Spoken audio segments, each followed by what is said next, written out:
এদিকে সরকারি প্রতিষ্ঠানগুলোকে পুঁজিবাজারে তালিকাভুক্ত করা গেলে এসব প্রতিষ্ঠানের সুশাসন, স্বচ্ছতা ও জবাবদিহিতা বাড়বে বলে জানিয়েছেন প্রধান উপদেষ্টার বিশেষ সহকারী আনিসুজ্জামান চৌধুরী।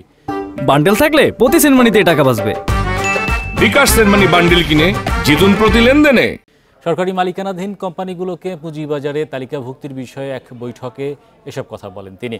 রোববার সংবাদ বিজ্ঞপ্তিতে নিয়ন্ত্রক সংস্থা বিএসইসি জানায়, পুঁজিবাজারে অন্তর্ভুক্তি কোম্পানিগুলোর জন্য ইতিবাচক ফলাফল আনার পাশাপাশি পুঁজিবাজারের জন্যও সুফল বয়ে আনবে। এ সময় দেশের যেসব বিদেশি বা বহুজাতিক কোম্পানিতে সরকারের মালিকানা রয়েছে সেগুলোকেও সরাসরি তালিকাভুক্তির মাধ্যমে দ্রুত পুঁজিবাজারে নিয়ে আসার বিষয়েও আলোচনা হয়।